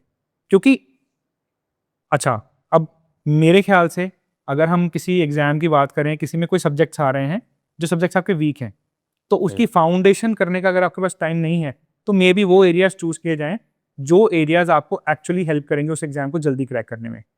जस्ट एन एग्जाम्पल कि मेरे को पता है कि ये पर्टिकुलर एग्जाम है। अच्छा हाँ, बहुत अच्छा एग्जाम्पल मेरे को रेलेवेंट याद आया कि किसी एग्जाम के लिए कई बार बच्चे 1 साल भी प्रिपेयर करते हैं और 1 महीने भी करते हैं। हम्म जो 1 साल वाला बच्चा है वो शायद अपनी कॉन्सेप्ट बिल्डिंग पे बहुत फोकस करेगा, वो कॉन्सेप्ट इतने अच्छे से प्रिपेयर करेगा कि वो क्रैक कर लेगा एग्जाम को, चाहे एग्जाम जितना मर्जी मॉडिफाई करके बिल्कुल आता है। ठीक। लेकिन जो बहुत शॉर्ट टाइम के लिए शायद 2 महीने के लिए प्रिपेयर कर रहा है, तो कोशिश ये होगी कि वो पास्ट ट्रेंड्स को देखे, जो ट्रेंड्स चलते आ रहे हैं उस ट्रेंड्स के हिसाब से प्रिपरेशन कर ले, और होप करे, भगवान से प्रे करे कि वैसा ही कंटिन्यू हो ट्रेंड। अगर ट्रेंड शिफ्ट हो जाए तो फिर वो दिक्कत दे सकता है। सर ट्रेंड को देखने के लिए उस ट्रेंड में उस पुराने जो एग्जाम्स को देने के लिए उसको एक टेस्ट देना पड़ेगा या कोई एक पर्टिकुलर मॉक टेस्ट देने पड़ेंगे, तो सर ऐसे कौन से मॉक टेस्ट या कौन से ऐसे कंसेप्चुअल टेस्ट हैं जो उसको एग्जाम में हेल्प कर सकते हैं? ओके, तो आज की डेट में ना इंफॉर्मेशन बहुत ज़्यादा हो गई है, बहुत ज़्यादा इंफॉर्मेशन। आप मॉक टेस्ट किसी भी एग्जाम का ढूंढेंगे, यूपीएससी का ढूंढेंगे, कैट का ढूंढेंगे, बैंक पीओ का ढूंढेंगे, आपको इतना मटेरियल इंटरनेट पे अवेलेबल मिलेगा और फ्री में मिलेगा। लेकिन आपको ये समझना है कि मटेरियल अनलिमिटेड है, आपका टाइम नहीं, आपका टाइम लिमिटेड है। तो उसमें ये चूज़ करना कि कौन सा मेरे लिए बेस्ट होगा वो बहुत ज़रूरी है। अब उसमें कैसे आपको असिस्टेंस मिल सकती है? एक तो इंटरनेट के एडवेंट के बाद ना लोगों को बहुत हेल्प हुई है कि रिव्यूज़ बहुत अच्छी चीज़ है। आपको रिव्यूज़ मिलते हैं किसी मॉक टेस्ट के बारे में, तो वो रिव्यूज़ आपको बहुत हेल्प करते हैं असेस करने में कि कौन से मॉक टेस्ट बहुत अच्छे हैं या कौन से बहुत इफेक्टिव नहीं हैं। और दूसरा, जैसे आपने बताया मेंटरशिप का रोल, आपके मेंटर्स भी आपको ये गाइड कर सकते हैं कि कौन से मॉक टेस्ट आपके लिए अच्छे हैं, कौन से मॉक टेस्ट नहीं। सर मॉक टेस्ट के दौरान तो बच्चे बहुत बार ऐसे करते हैं कि उनको अच्छा स्कोरिंग कर लेते हैं, जी बट जब वो रियल एग्ज़ाम की बारी आती है तब उनकी चीज़ें डिफरेंट, रिजल्ट्स डिफरेंट आता है। जी ठीक है, तो उसमें ऐसा क्या एक कौन सा माइंडसेट को हिट कर जाता है जो वहाँ पे रिजल्ट्स को आउटपुट नहीं ला पा रहा वहाँ पे? करेक्ट। उसका ना एक बहुत बड़ा रीज़न है एग्ज़ाम का प्रेशर। क्योंकि जब आप मॉक टेस्ट दे रहे हैं, आप शायद उस आइडियल प्रेशर वाली सिचुएशन में नहीं हैं जिस सिचुएशन में आप एग्ज़ाम में होते हैं। क्योंकि एग्ज़ाम के टाइम पे आपके दिमाग में बहुत सारे थॉट्स चलते हैं कि अगर नहीं हुआ एग्ज़ाम क्रैक तो क्या होगा, मेरे पास ये लास्ट थियरी है, दोबारा मैं ट्राई नहीं कर सकता। वो आपको वो प्रेशर, इतना ज़्यादा प्रेशर देते हैं कि शायद आप एग्ज़ाम में उस तरह से परफॉर्म नहीं कर पाते। हम्म तो ये चीज़ ना स्टूडेंट को बहुत पहले अर्ली ऑन समझना बहुत ज़रूरी है कि मॉक टेस्ट से शायद, जो मैं मॉक टेस्ट में कर रहा हूँ, शायद मेरी परफॉर्मेंस इससे डिप होगी एग्ज़ाम के अंदर। तो पहली कोशिश ये होनी चाहिए कि अगर मैं एग्ज़ाम में सपोज़ कुछ ए परसेंटेज अचीव करने की कोशिश कर रहा हूँ, तो मॉक में मैं ए प्लस 10% पे ही जाऊँ, ए माइनस 10% पे ना जाऊँ। ओके वो कोशिश बहुत ज़रूरी है क्योंकि exam mindset is different from mock mindset. तो माइंडसेट की सारी गेम है, इसीलिए बच्चा मॉक में बहुत अच्छा कर रहा है, शायद एग्ज़ाम में नहीं कर पाता बिकॉज़ वो जाके पहली बार ये प्रेशर हैंडल कर रहा है। तो कोशिश एक ज़रूरी है, ये होनी चाहिए कि मॉक टेस्ट में भी वैसा माहौल क्रिएट करने की ऑप्शन हो। तो सर जो एग्ज़ाम का प्रेशर आप बोल रहे हैं कि वो ज़्यादा होता है या उस एग्ज़ाम के प्रेशर को बहुत सारे स्टूडेंट्स जो हैं वो बियर नहीं कर पा रहे, उसी का इफेक्ट आता है उनके रिजल्ट्स में, जी। ऐसा कोई टेक्निक, ऐसी कोई हेल्पफुल ट्रिक जो इस प्रेशर को कम कर सकती हो, जो एक इंसान स्टूडेंट को अपनी रेगुलर लाइफ में अपनानी चाहिए? वैसे बहुत सारी टेक्निक्स हैं, बट जो मैं यूज़ करता हूँ और जो इफ़ेक्टिव भी है, मैं बच्चे को लिखने को बोलता हूँ एक पेपर पे कि आप लिखो what is the worst that can happen. आप वर्स्ट लिखो, बुरा से बुरा लिखो कि मेरा एग्ज़ाम क्रैक नहीं हुआ, मेरे एग्ज़ाम में नेगेटिव नंबर आए सपोज़, तो क्या हो जाएगा? दुनिया उलट जाएगी। आपके पेरेंट्स आपको घर से बाहर निकाल देंगे या आपको कुछ बुलाना बंद कर देगा। आपकी दुनिया रुक गई है, खत्म हो गया सब। ठीक। तो जब वो वर्स्ट देख लेते हैं ना, एक बार सिचुएशन समझ लेते हैं, हाँ। तो माइंडसेट थोड़ा-सा स्लोली स्ट्रेंथन होना शुरू हो जाता है कि क्या ही होगा। जब आप समझ लेते हैं इस चीज़ को, तो ये ईज़ी हो जाता है उस चीज़ को अचीव करना। तो क्या ये कहीं ना कहीं प्लान बी बनने की तैयारी नहीं हो जाती? मेरे को लगता है कि आप किस तरह से इसको यूज़ कर रहे हैं, वो मैटर करता है कि वो प्लान बी है कि नहीं। वैसे प्लान बी लेना कोई बुरी बात भी नहीं है। प्लान बी लेने से क्या होता है कि आप प्लान ए के टाइम पे पैनिक नहीं करते। बट हाँ, प्लान बी को इतना स्ट्रांगली नहीं अपने दिमाग में रखना चाहिए कि वो प्लान बी आपका मेन प्लान बन जाए। अब इसका भी एक बहुत बड़ा एग्जाम्पल है। इस बार आपने देखा होगा कि कुछ पॉलिसी ऐसी रही हैं कि बच्चों को यूएस जाने में कुछ दिक्कत हो रही है। तो बहुत बच्चों ने 2 साल से सपना देख रखा था, 1 साल से सपना देख रखा था कि वो यूएस जाएँगे। उन्होंने बहुत तैयारी करी, शायद बहुत अच्छे स्कॉलरशिप्स भी लिए। हाँ। तो लेकिन अल्टीमेटली एंड मोमेंट पे क्या हुआ कि किसी पॉलिसी की वजह से वीज़ाज़ मिलने बंद हो गए या वीज़ाज़ की अपॉइंटमेंट्स बंद हो गई। अब वो क्या करें? अब प्लान बी पे ज़बरदस्ती जाना पड़ेगा उनको। बट यही प्लान बी की प्रिपरेशन अगर शुरू से होती, तो शायद इस चीज़ का उतना प्रेशर, मैंने बहुत बच्चों का मेंटल ब्रेकडाउन होते देखा है कि वो 100% स्कॉलरशिप लेके बैठे हैं, लेकिन शायद वो पहुँच नहीं पा रहे जहाँ वो जाना चाहते थे, क्योंकि पॉलिसी ऐसी ही। अब उसमें Right. उनका कोई फ़ॉल्ट नहीं है। राइट। तो प्लान बी होना कोई बुरी बात नहीं है। प्लान बी होना भी कई बार अच्छा ही होता है। तो कहीं ना कहीं मैं तो समझता हूँ कि प्लान बी होना बहुत ज़रूरी है। Definitely, definitely. और अगर प्लान बी एक स्ट्रॉन्ग प्लान है जिसमें हम एक अदर कॉम्पिटिटिव एग्ज़ाम को भी इसमें साथ साथ रखें, because her student her exam तो क्लियर नहीं कर सकता। जी, अगर उसके साथ प्लान बी है उसके साथ, तो शायद उसके पास 2 ऑप्शन आ जाएंगी, राइट? Correct, correct. तो अगर 2 में से भी एक क्रैक करता तो उसके लिए प्लान बी तो काफ़ी वो रहेगा, उसका अच्छा रहेगा। बिल्कुल। आप मेरा एग्ज़ाम्पल आपने शुरू में डिस्कस किया था कि मैंने इतने एग्ज़ाम्स क्यों दिए, तो बाकी एग्ज़ाम मेरे प्लान बी थे। तो कहीं न कहीं वो अच्छा ही होता है। तो आपने प्लान बी एग्जीक्यूट करने के बाद भी उनको चूज़ नहीं किया, चूज़ नहीं किया। तो उसके साथ क्या ऐसी कौन-सी ट्रिगर आपके साथ रहा, जो उसको आपने चूज़ नहीं किया? जैसा आपको मैंने बताया कि प्रोसेस ही इतना अच्छा था, मेरे को प्रोसेस बहुत अच्छा लगा, ये एग्ज़ाम देने का प्रोसेस। मेरे को ये दिमाग में होता था कि मैं एग्ज़ामिनर का माइंडसेट समझूँ, कि एग्ज़ामिनर किस तरह का प्रेशर क्रिएट करेगा मेरे लिए। वही चीज़ समझ के मेरे को लगा कि ये चीज़ बच्चों को समझाना भी बहुत ज़रूरी है। इनफैक्ट मैं अपने प्रिपरेशन के दौरान बहुत अपने पीयर्स को, अपने फ्रेंड्स को उनके डाउट सॉल्व करता था। वो मेरे को बहुत अच्छा लगता था, बहुत मज़ा आता था उसमें। तो कहीं न कहीं आप समझ सकते हैं कि प्रोसेस ही ऐसा हो गया कि प्लान ए, प्लान बी वो सब नीचे हो गए और ये बिल्कुल ही एक प्लान सी नया निकला है, जो शायद अच्छा रहा। ओके। तो सर, जैसे अभी आपने बीच में एक बात बोली थी कि हम अपने स्टूडेंट्स को एक प्रैक्टिस कराते हैं कि आप अपने पेन और पेपर लेके लिखो। जी। तो जब हम लिखते हैं, मुझे ऐसा लगता है, मुझे ना मेरे माइंड पे क्लिक करा नोट्स। करेक्ट। तो नोट्स एक कॉम्पिटिटिव एग्जाम में कितना हेल्प करते हैं? नोट्स मैं कह सकता हूँ कि जैसे किसी के लिए भी, किसी भी प्रोफ़ेशन में किसी के लिए भी जितने कोई भी टूल्स हेल्पफुल होते हैं, कोई मैकेनिक है उसके लिए उसके टूल्स हेल्पफुल हैं, कोई आर्मी में है उसके लिए उसके वेपन्स बहुत हेल्पफुल हैं। हाँ। उनके लिए, उनके बिना वो शायद सर्वाइव नहीं कर सकते। हाँ। वैसे ही नोट्स कॉम्पिटिटिव एग्जाम्स के लिए हैं।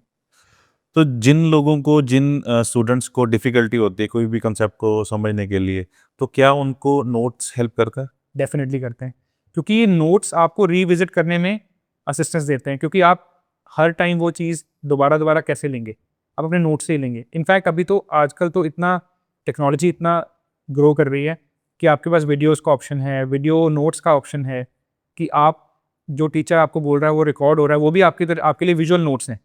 तो वो सबसे इफेक्टिव चीज़ है। तो सर, जैसे आपने बोला कि अगर किसी स्टूडेंट को नहीं समझ में नहीं आ रहा है, कोई टाइम लग रहा है, तो नोट्स उसको हेल्प कर सकती है। तो इस चीज़ का आपको भी बहुत ध्यान रखना है। अगर आपको किसी चीज़ में कम टाइम लग रहा है ना, तो आप नोट लेके ना अपने आप की जो इसकी लर्निंग की जर्नी को आसान बना सकते हो। तो सर, मैं एक चीज़ और पूछना चाहूँगा, कॉम्पिटिटिव एग्ज़ाम में जाने से पहले जो एक प्रेशर रहता है, जैसे आपने भी बोला कि एक प्रेशर रहता है, माइंडसेट में प्रेशर रहता है, उस प्रेशर को टैकल करने के लिए क्या-क्या, कौन हेल्प करना चाहिए, किस-किस को हेल्प करनी चाहिए और क्या-क्या हेल्प करनी चाहिए कि वो प्रेशर कम रहे? तो जो स्टूडेंट एग्ज़ाम दे रहा है, उसकी सराउंडिंग में वो कुछ लोगों से इंटरैक्ट कर रहा है। एक राइट। उसके पेरेंट्स हैं, एक उसके फ्रेंड्स हैं, एक उसके मेंटोर्स, गाइड्स हैं। राइट।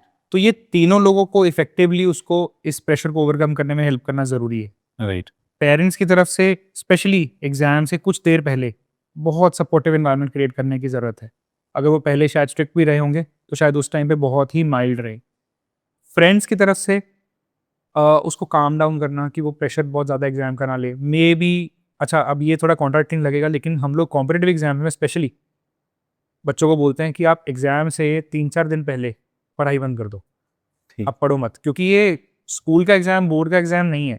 उसके अंदर आप एक रात पहले पढ़ाई करते हो, दो रात पहले पढ़ाई करते हो, लेकिन इसके अंदर आपने थ्रू आउट जो पढ़ाई करी है वो लॉजिकल पढ़ाई ही आपको काम आएगी। राइट।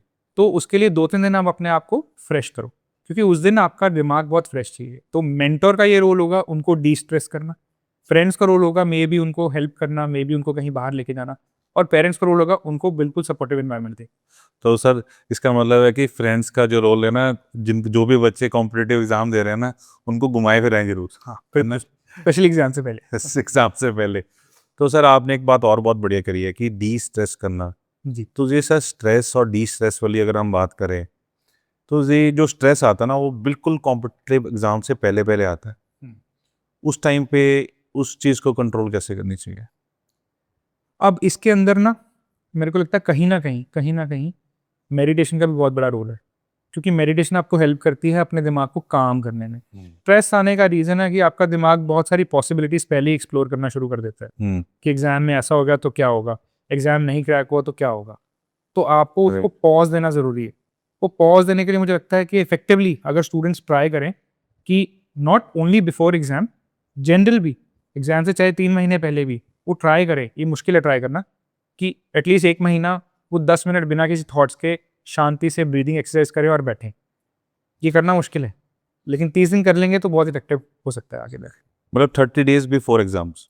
मैं कहूँगा 30 डेज बिफोर एग्जाम तो करना ही है, क्योंकि 30 डेज बिफोर एग्जाम जब आप करना शुरू करेंगे तो शायद 5 दिन 10 दिन तक आपको प्रैक्टिस बनना ही मुश्किल होगा। मुझे लगता है ये एग्जाम से 2 महीने 3 महीने पहले ही शुरू कर देना चाहिए। तो क्या मेडिटेशन करना, तो सर मैं कहता हूँ कि बहुत हेल्पफुल है लाइफ में। जी तो इसको तो एक रेगुलर प्रैक्टिस बनाना चाहिए लाइफ में। डेफिनेटली। ये हमें तो सर आप मेडिटेशन करते थे जब आप एग्जाम देते थे? उस टाइम करता था, अब सोचता हूँ कि मेडिटेशन करना अभी भी बहुत ज़रूरी है, क्योंकि आज का ज़माना ऐसा हो गया है कि आपका दिमाग कॉन्स्टेंटली कुछ ना कुछ सोच रहा है। इनफैक्ट मैंने ना एनालाइज किया, अपनी वाइफ से अभी बात करी कुछ दिन पहले, कि जब हम पूजा भी कर रहे होते हैं ना, तो पूजा करते टाइम भी दिमाग में कोई ना कोई इधर उधर का थॉट आ जाता है, चाहे वो काम के रिलेटेड हो चाहे किसी के रिलेटेड हो। लेकिन वो उस टाइम ये चीज़ बहुत कंट्रोल्ड थी, क्योंकि हम मेडिटेशन कर रहे थे, अब नहीं कर रहे।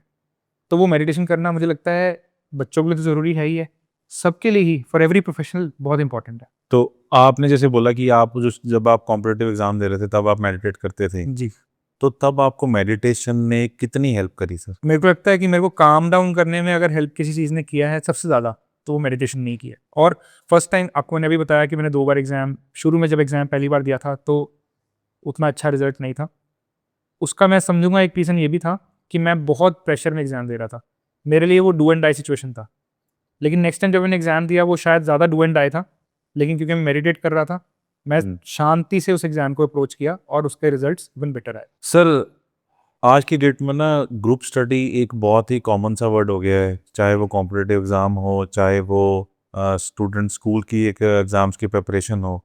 तो सर आप ग्रुप स्टडी को कैसे देखते हो? मेरे ग्रुप स्टडीज़ को लेके 2 व्यू पॉइंट हैं कि आपका ग्रुप डिस्ट्रैक्टिव है या डिसिप्लिन्ड है। तो जिस तरह का आपका ग्रुप है वही डिसाइड करेगा कि आपकी डायरेक्शन क्या होगी। अगर डिस्ट्रैक्टेड ग्रुप है तो शायद वो आपको कहीं और ले जाए, उस गोल से कहीं और ले जाए। लेकिन अगर डिसिप्लिन ग्रुप है तो शायद आपको वो एक्स की बजाय 2x एफर्ट करने में हेल्प करे। सर डिस्ट्रैक्टेड और डिसिप्लिन ग्रुप, इसमें थोड़ा सा ब्रीफ करोगे कि कौन सा ग्रुप आप किसको कंसिडर करते हो डिस्ट्रैक्टिव और किसको आप कंसिडर करते हो डिसिप्लिन? जी, तो पहली बात, ग्रुप बनने का पर्पस क्या है? ग्रुप बनने का पर्पस हो सकता है कि आप एक कॉमन गोल अचीव करना चाहते हो। वो कॉमन गोल एक कॉम्पिटिटिव एग्जाम हो सकता है, वो कॉमन गोल एक करियर अचीव करना हो सकता है, वो कुछ भी कॉमन गोल होगा। अगर सब इफेक्टिवली उसी की तरफ काम कर रहे हैं और एक दूसरे को सपोर्ट कर रहे हैं उस कॉमन गोल को अचीव करने में, तो वो एक डिसिप्लिन ग्रुप है। और डिस्ट्रैक्टेड ग्रुप ये है कि अगर कोई एक गोल की तरफ जाना चाह रहा है लेकिन उसका ग्रुप उसको कहीं और लेके जा रहा है, मे बी कोई डिस्ट्रैक्शन है, कोई और डिस्ट्रैक्शन है कि चलो आज छोड़ो, आज पढ़ाई नहीं करनी, आज मूवी चलते हैं, कि आज पढ़ाई नहीं करनी, आज क्लब चलते हैं, आज पढ़ाई नहीं करनी, आज खेलने चलते हैं। तो वो मुझे लगता है वो ज़रूरी है वो चीज़ें, लेकिन थ्रू आउट नहीं, वो एक कॉमन गोल की तरफ जाना सबसे ज़्यादा ज़रूरी है। तो अगर ग्रुप सिर्फ आपको उस कॉमन गोल से कहीं और ही तरफ लेके जा रहा है, तो वो मैं कहूँगा एक डिस्ट्रैक्ट ग्रुप है। राइट। तो बात आपने बहुत सही बोली है कि ग्रुप जो है वो डिसिप्लिन और डिस्ट्रक्टिव दोनों में से आपने चूज़ करना है कौन सा ग्रुप आप पसंद करते हो। तो जिस तरह से आप ग्रुप चूज़ करोगे उस तरह से आप अपनी लाइफ में मूव कर जाओगे। तो सर इसके साथ एक चीज़ मैं और आपसे पूछना चाहूँगा, सेल्फ स्टडी का कितनी इंपॉर्टेंस है सर? अगर हम 1 to 100 के स्केल पे जज करें, तो मुझे लगता है सेल्फ स्टडी की importance on a scale of 100 90 होगी, और बाकी चीज़ों की सबकी कलेक्टिवली 10 होगी। ओके। क्योंकि सेल्फ स्टडी में ही आप एनालाइज कर पाते हो कि क्या चीज़ आप ओवरडू कर रहे हो, क्या चीज़ आप अंडरडू कर रहे हो। हाँ, उसके बाद जब आपने ये चीज़ जज कर ली, उसके बाद आप एक मेंटर से बात करते हो, वो आपको हेल्प कर सकता है कि उनको कैसे बैलेंस किया जाए। राइट। लेकिन self study is very very important. Very. तो सर सेल्फ स्टडी के लिए, लंबी प्रिपरेशन के लिए, बैठने के लिए, इसके पीछे कभी कभी तो ऐसे होता है कि लगता है कि यार मैं बोर हो गया हूँ, इतनी देर में नहीं बैठ सकता। तो उसके लिए आपका कोई ट्रिक जिसे हम यूज़ कर सकते हैं, कोई भी स्टूडेंट यूज़ कर सकता हो? सर बोरियत होना आजकल कॉमन हो गया है, क्योंकि डिस्ट्रैक्शन बहुत ज़्यादा है। क्योंकि ना हमारा जो सेंस ऑफ मैं कहूँगा अटेंशन है, अटेंशन स्पैन है, वो बहुत कम होता जा रहा है। आप नोटिस करेंगे कि पुराने टाइम में शायद बुक्स भी इफेक्टिवली हम पढ़ पाते थे।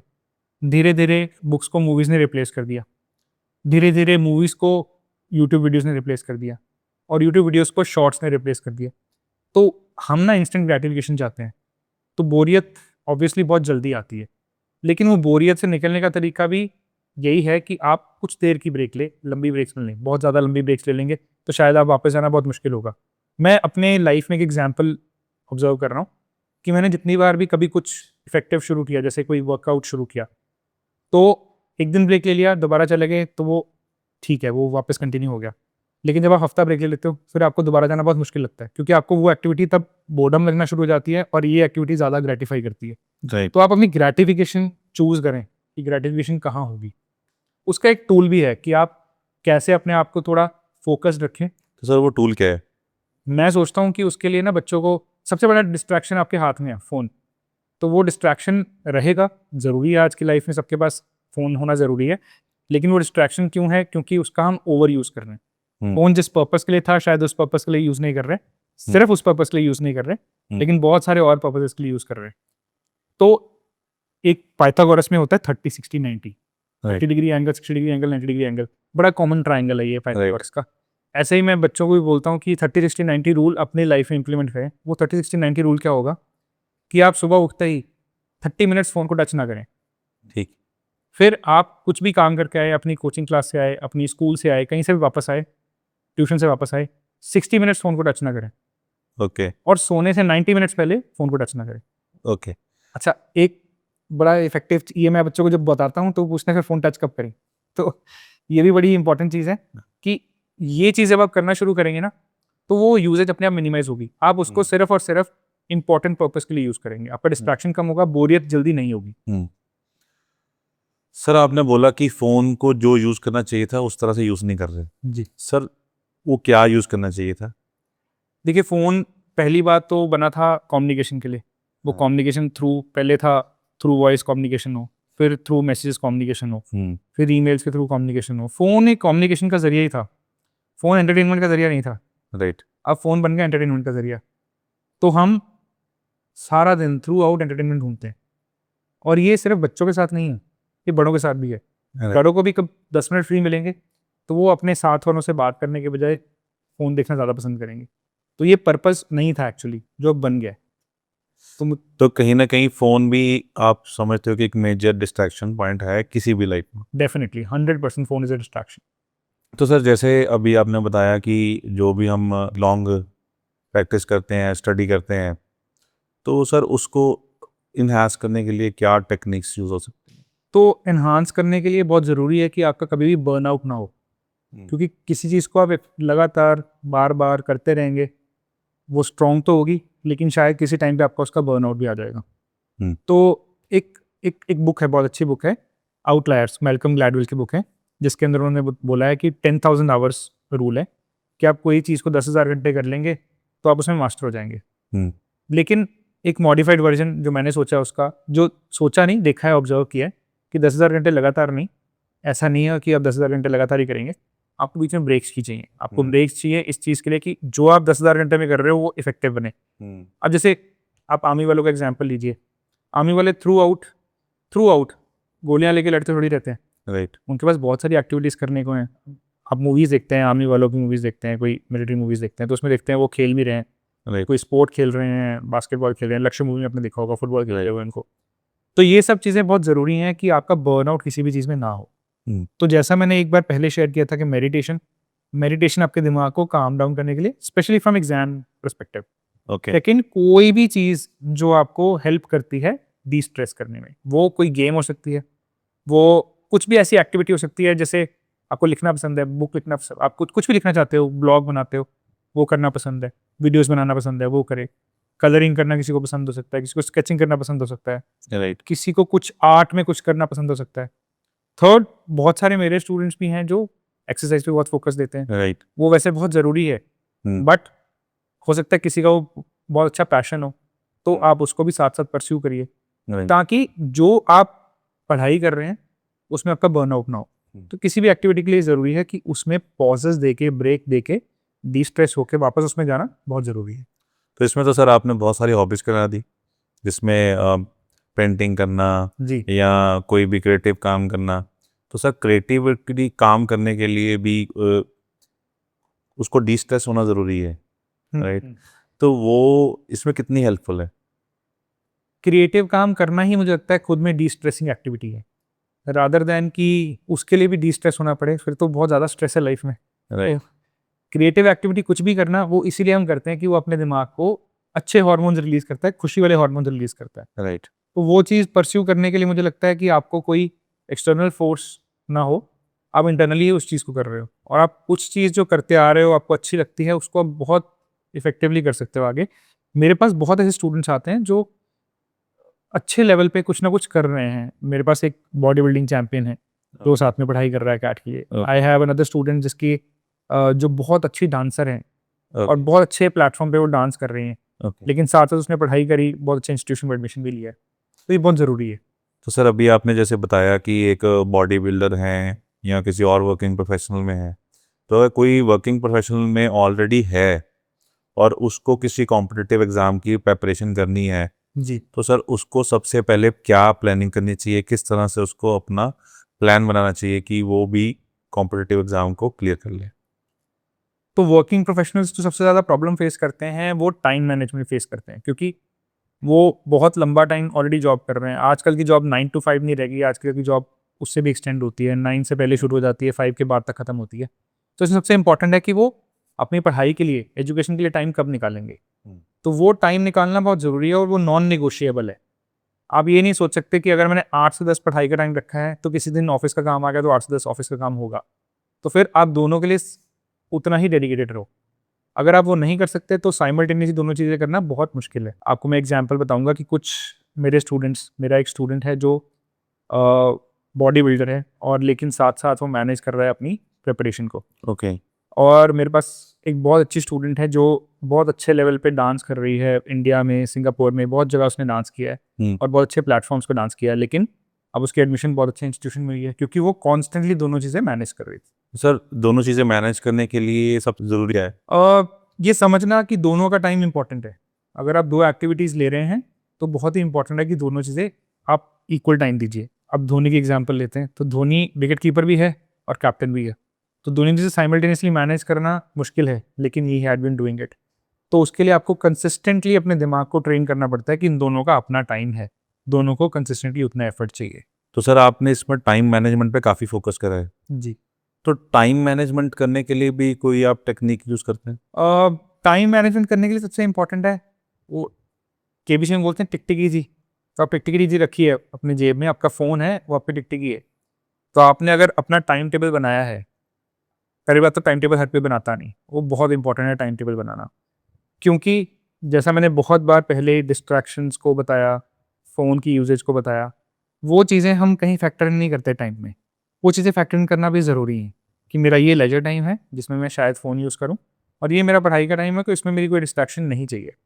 तो वो डिफाइन करना बहुत ज़रूरी है। बहुत सारे लोग टाइम मैनेजमेंट के लिए अपना टाइम टेबल ही नहीं बनाते। टाइम टेबल बनाएंगे, फिर अपने मे बी अपने टाइमर को, अपने फ़ोन को यूज़ करेंगे या अपने क्लॉक को यूज़ करेंगे to fix to that time. तो that is how you manage time. तो सर अब मैं एक चीज़ और जानना चाहता हूँ, बहुत सारे स्टूडेंट्स ऐसे होते हैं जो एक बार अपीयर करने के बाद दोबारा प्रिपेयर करते हैं, जी। दोबारा री अपीयर करते हैं। हम्म। जब वो री अपीयर करते हैं उनके माइंड में एक ऑलरेडी एक स्ट्रेस होता है पास्ट एग्जाम्स का, हम्म। उनके रिजल्ट्स का। तो उसको टैकल करने के लिए क्या करना चाहिए? अब इसमें भी इम्पोर्टेंट है कि आप उसको टैकल करने के लिए अपने माइंडसेट को स्ट्रॉन्ग कीजिए। Instead of seeing the previous exam as a failure, कि आप पुराने एग्जाम को एक फेलियर देखें, आप उसको स्टेपिंग स्टोन को सक्सेस देखिए। अब जैसे इंडिया शायद बहुत सारे वर्ल्ड कप हारा था, लेकिन कभी ना कभी 2011 आके जीता, 1983 में जीता था, उसके बाद 2011 में जीता। अभी भी बिल्कुल हम क्लोज पहुंचे वर्ल्ड कप के, लेकिन नहीं जीत पाए। तो उसको सब एक फेलियर मानने के बजाय उसको स्टेपिंग स्टोन को सक्सेस मानना चाहिए, कि शायद अगली बार हम और स्ट्रॉन्गर इसमें से निकलेंगे। Right, right. तो सर आपके कहने का मतलब है कि एक practice is a very important definitely. Part of this journey. तो सर मेरा अभी वेरी इंपॉर्टेंट क्वेश्चन आपसे पूछने का मन कर रहा है कि आपको एक एक्साइज ऑफिसर की जॉब ऑफर हो गई, फिर भी आपने चूज़ नहीं करा, तो सर अभी आप क्या करते ओके, तो अभी जो ये एग्ज़ाम्स मैंने आपको शुरू से बताया कि जो एग्ज़ाम्स मैं अपीयर कर रहा था खुद, मैं इन एग्ज़ाम्स के लिए अब स्टूडेंट्स को, बच्चों को ट्रेन करता हूँ।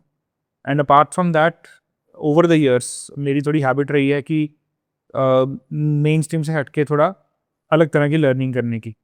तो मैंने बहुत सारी सर्टिफिकेशंस करी हैं। उस सर्टिफिकेशन में एक करियर काउंसलिंग सर्टिफिकेशन भी है। हैं? ओके, तो करियर काउंसलिंग सर्टिफिकेशन से मैंने बहुत सारी करियर काउंसलिंग टेक्निक सीखी, तो मैं अब करियर काउंसलिंग भी करता हूँ। ओके, फिर मैंने स्टडी अब्रॉड के लिए भी सर्टिफिकेशंस करी, तो मैं बच्चों को स्टडी अब्रॉड में भी हेल्प करता हूँ, उनको यूनिवर्सिटीज़ शॉर्टलिस्ट करने में, उनका प्रोफाइल वहाँ के लिए बनाने के लिए, ताकि वो वहाँ एडमिशन और स्कॉलरशिप पा पाएँ। और जो एंट्रेंस एग्जाम्स हैं उनके लिए प्रिपेयर करना तो मेरा फर्स्ट लव है। ओके। तो सर जैसे अभी आपने बताया आप मेंटरशिप और टीचर से काम दोनों कर रहे हैं एक साथ, जी। तो सर कौन सा काम आपको ज़्यादा टफ लगता है?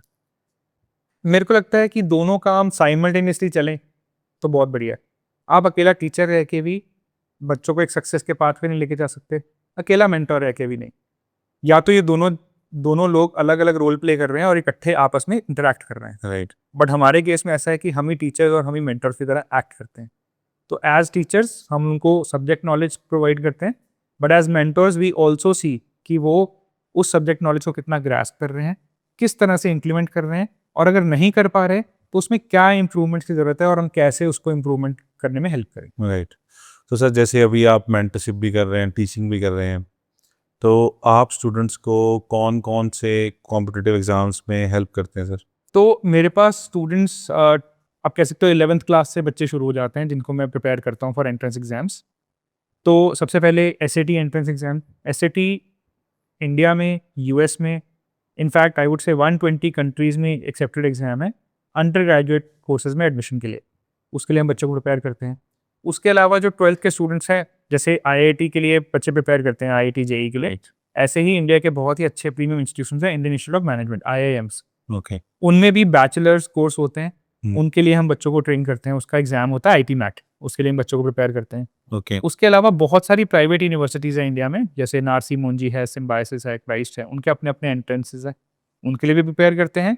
और दिल्ली यूनिवर्सिटी जैसी और बहुत सारी सेंट्रल गवर्नमेंट की यूनिवर्सिटीज़ हैं, उनके लिए एक टेस्ट होता है सीयूईटी, उसके लिए भी बच्चों को प्रिपेयर करते हैं। ये हुआ स्कूल के बच्चों का ऑल टुगेदर। राइट, और अगर मैं कॉलेज के स्टूडेंट्स की बात करूं, तो कॉलेज के स्टूडेंट्स को हम इंडिया का सबसे कम्पिटिटिव एग्जाम, जिसको हम बोलते हैं CAT, common admission test, okay, जो एमबीए एंट्रेंस के लिए होता है, एमबीए एडमिशन के लिए होता है, आईआईएम्स में एमबीए में एडमिशन के लिए, उसके लिए प्रिपेयर करते हैं।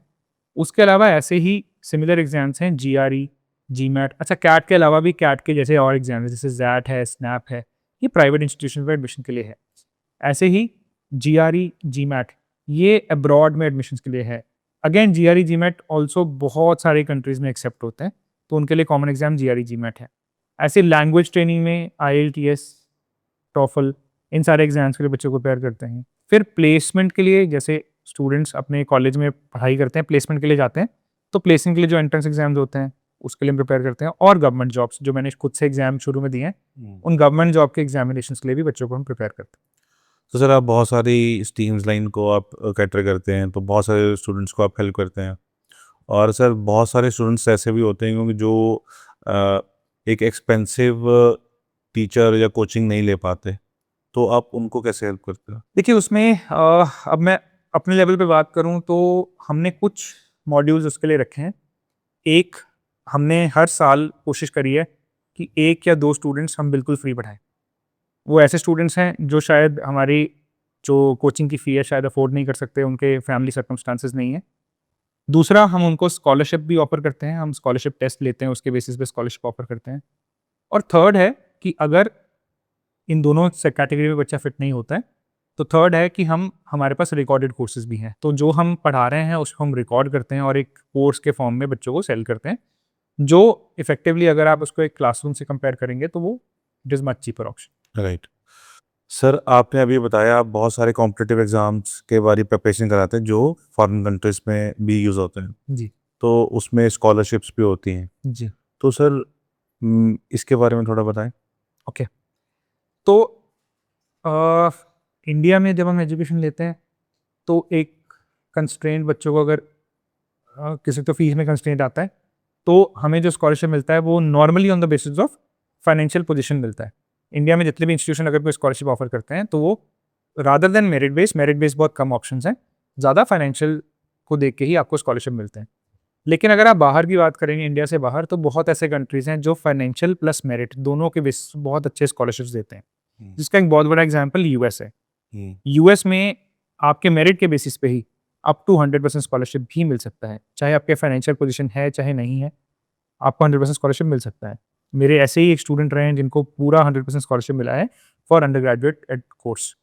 या फिर अगर 100% अचीव करना किसी को मुश्किल है तो 90%, 95% भी अचीव कर लेता है, कोई 50% भी अचीव करता है, that is a big amount, जो उनको एक बहुत बड़ा रिलीफ मिलता है। तो उनके लिए ये एग्ज़ाम्स जो आपको मैंने बताए थे, ये एग्ज़ाम्स एक इम्पॉर्टेंट क्राइटेरिया बन जाते हैं। तो सर ये भी एक चीज़ और मेरे माइंड में आ रही है, जैसे अभी आपने बताया 100% स्कॉलरशिप मिल जाती है स्टूडेंट को फॉरेन कंट्रीज़ में, और वो अपनी सारी स्टडी फॉरेन में परस्यू करते हैं बहुत। जी, तो उसका नॉर्मली बजट तो बहुत सारे लोगों के अपनी बजट से बाहर होता है, करेक्ट। तो वो तो फिर बहुत अफोर्डेबल रह जाता होगा। हाँ, जो अगर कोई 100% स्कॉलरशिप अचीव कर रहा है, तो उसके लिए तो ये इससे बेटर ऑप्शन हो ही नहीं सकता। लेकिन अगर कोई 70-80% स्कॉलरशिप पे भी जाता है, फिर भी ये बहुत इफ़ेक्टिव रहता है। अभी रिसेंट ही हमारे स्टूडेंट को एडमिशन मिला है, वर्ल्ड की एक बहुत अच्छी यूनिवर्सिटी है, जॉन्स हॉपकिंस यूनिवर्सिटी। तो उस बच्चे को स्कॉलरशिप मिला है अप्रॉक्सिमेटली 75% का, which amounts to close to about 75 lakhs. तो आप सोचिए 1 करोड़ की फीस थी, तो वो जो फीस 2 साल के लिए बच्चा 25 लैक्स पे करेगा। मैं ये नहीं कह रहा कि 25 लैक्स कम है, लेकिन आप 1 करोड़ से कंपेयर करें तो बहुत कम है। बहुत कम है, राइट। तो सर अभी एक चीज़ और है मेरे माइंड में, अभी नॉर्मली क्या होता है कि किसी भी एग्ज़ाम में कोई ना कोई पैटर्न चेंज हो जाता है या रूल्स एंड रेगुलेशंस में चेंज होता है, तो उसके अपडेट्स कोई भी स्टूडेंट्स को अगर लेना हो तो वो कैसे ले सकता है? वैसे तो जो भी एग्ज़ाम अगर कोई अपने पैटर्न में चेंज करते हैं, नॉर्मली क्या होता है वो अपने नोटिफिकेशन के दौरान जब वो नोटिफाई करते हैं, तो वो ऐसे चेंजेस को एक्सप्लेन कर देते हैं कि ये चेंजेस होंगे। और आपको वो चेंजेस जानने में और एक्चुअल एग्ज़ाम देने में कुछ टाइम मिलता है, जिस टाइम में आप अपनी स्ट्रैटेजी को थोड़ा फाइन ट्यून कर सकते हैं।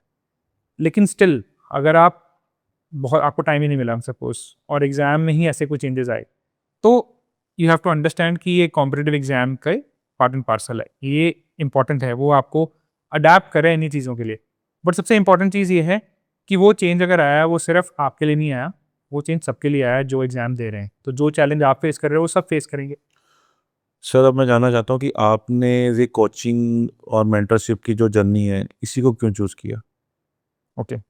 तो जैसा आपको मैंने जिससे हमने ये पूरी डिस्कशन की शुरुआत करी थी कि ये एग्ज़ाम देते-देते I fell in love with this exams. तो वहीं से मेरी शुरुआत हुई। मेरे को लगा कि सिर्फ़ अपने लिए नहीं, मेरे को ये लोगों को भी हेल्प करना है इसमें, कि जो मैं सोचता हूँ कि एक एग्ज़ामिनर का पॉइंट ऑफ व्यू समझा जाए, वो पॉइंट ऑफ व्यू समझ के मेबी बच्चों को भी समझाया जाए ताकि वो कॉम्पिटिटिव एग्ज़ाम को अर्ली ऑन क्रैक करें। राइट। तो this is how my journey started.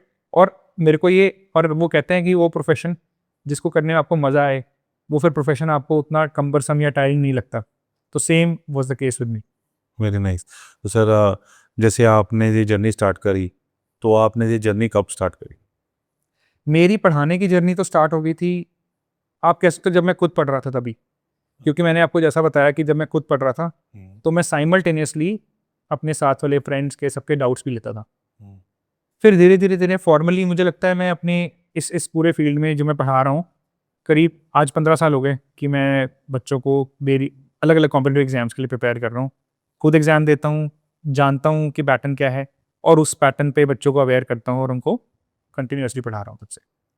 तो सर आपकी इस वाली जर्नी में आपने क्या-क्या चैलेंजेस फेस किए?